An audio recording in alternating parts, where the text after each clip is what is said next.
Hey everyone, I just wanted to talk a little bit about my current build in this league. I'm playing an Eye of Winter Trapper using the Saboteur Ascendancy. This build is still in the very early stages.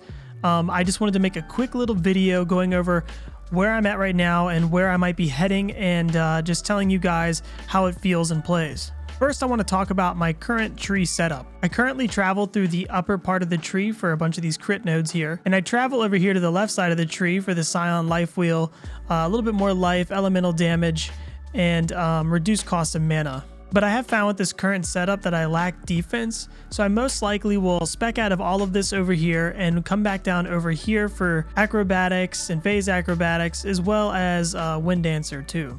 One of the primary things that's stopping me from doing that though is all the mana regeneration that you get from this side of the tree. We'll have to wait and see with the next patch what they do with mana multipliers and see whether or not we're going to need these things. Also, the whole mana regeneration thing won't really matter if you can get your hands on some slave driver gloves anyway, which is something else that I wanted to talk about. The slave driver gloves are going to be very, very good for this build, or really any trapper build for that matter.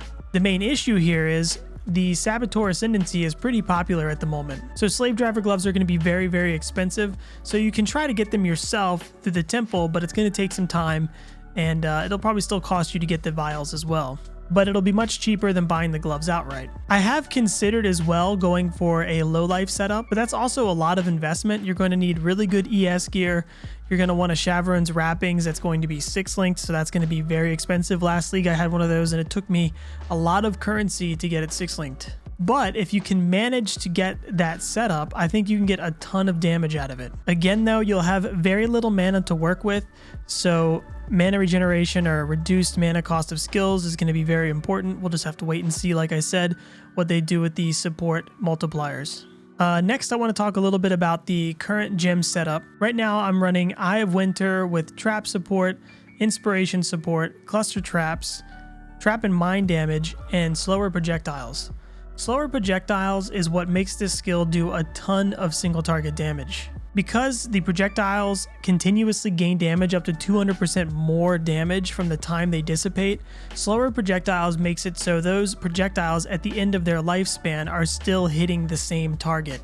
But I have noticed once I added in slower projectiles that in AoE scenarios or map clearing, it can feel a little slow, and I'm not entirely sure if it might be better to swap out slower projectiles for something like hypothermia support and then put slower projectiles in just for single target. It's something I'm going to play around with a little bit. Also, another thing that makes this build work is the Snake Pit Sapphire Ring. You want this ring in your right ring slot to make your projectiles chain. Before I had that ring, I actually came down here and spec'd into piercing shots. This helped quite a bit with clearing until I could get enough currency to buy a Snake Pit ring. For my other gem setups, I'm using Hex Touch support with Hydrosphere, Culling Strike support, and Frostbite. Just with this Hydrosphere setup and my current 6 link, the single target damage is actually really good. Now granted, I'm not doing anything above like tier 5 or tier 6 maps, but everything I've fought so far dies pretty quickly.